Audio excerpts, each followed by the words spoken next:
Uncle Mort's South Country by Peter Tinniswood.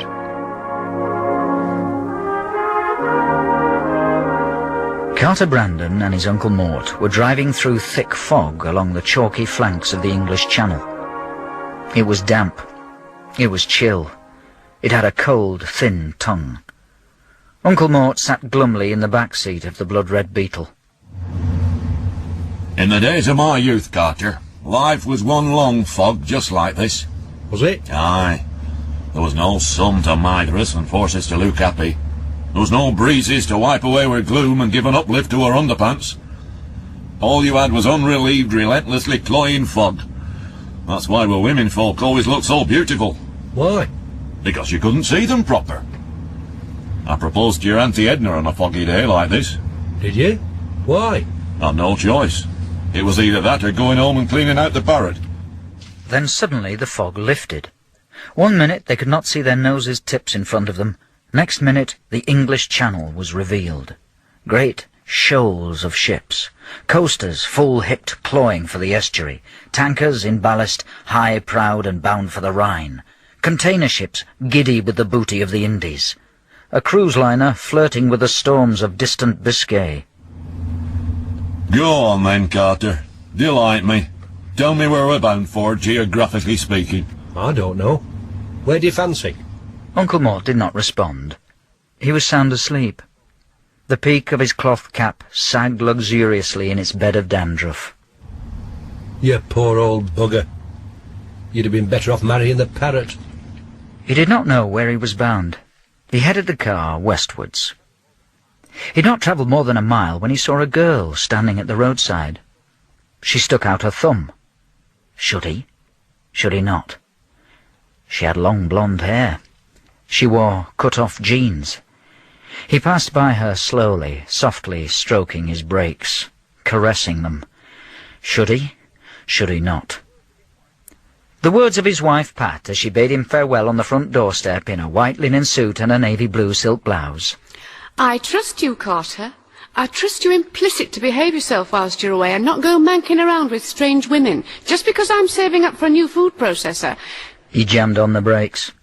The girl snatched up a rucksack and ran up to the car. She was tall. She had a slim neck. Her breasts were firm. Aye. Well, where are you going, Dux? Please? Where are you bound for? What's your destination? The girl smiled. She giggled. She took out a card from the breast pocket of her loose-fitting denim shirt and showed it to him. On it was written in crooked capital letters the word Wales. We're not going to Wales, Dux. We're just touring round regardless. We're from the north, you see. Me and Uncle Mort here, we're just mooching about trying to find peace and quiet and... He smiled. He opened the passenger seat door and said, Hop in. The girl nodded happily and did as she was bid. Uncle Mort slept on. They crossed a marsh with flat, straight rivers and sullen dikes. The girl pressed her nose to the window and looked out. Her blonde hair wisped over her eyes from the draught of the window. She had small, tight-coiled ears. She had a mole. Should he, or should he not? Where are you from, Dux? Please? Do you speak English? I speak a little English. And Uncle Mort dreamed. The private dreams of an old man with a withered bus pass and First World War medals clinking in a tin cigarette box. The weekend's respite from the German howitzers. The Belgian town with stepped gables and slow canals. The café. Sitting in the gloom among antlers and otters' masks. The waitress. A tall blonde girl with slim neck, a mole, and firm breasts beneath white, starched, high-collared blouse.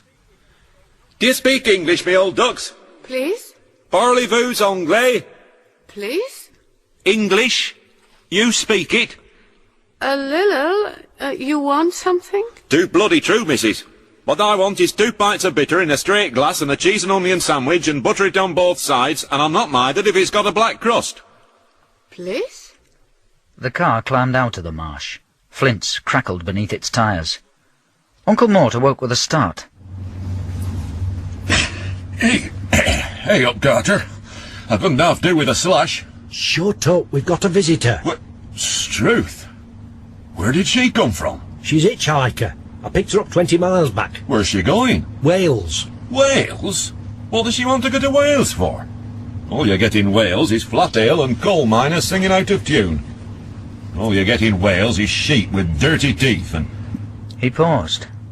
The girl smiled at him. He smiled at her.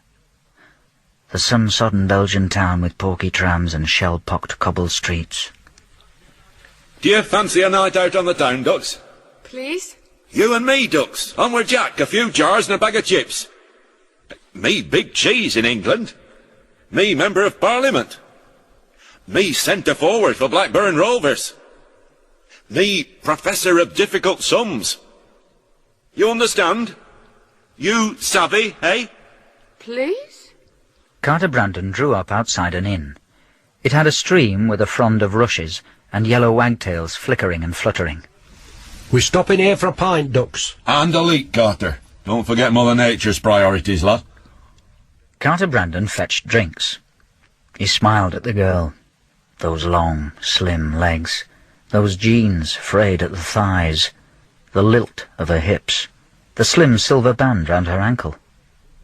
Aye, well, here's your drink. It's lager. You drink lager where you come from, don't you? We don't. Where we come from, we drink ale. Please?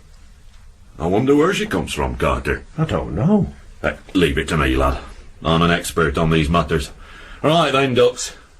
You Belgian? Belgique? Please? I once knew a lass from Belgium. It was in the First World War. You won't remember it. It was before your time. We were young then, me and me mates. So were the lasses. They didn't understand our language when we spoke to them, but they understood our meaning. Eh? Do you follow what I mean? The girl smiled. She finished off her lager and held up her empty glass to Carter Brandon. No, you're all right, Ducks. It's my shout. Would you like the same again, or would you prefer a drop of whiskey? A little. See what I mean, Carter? She understands my meaning. He walked slowly to the bar, but there was a timid spring to his step.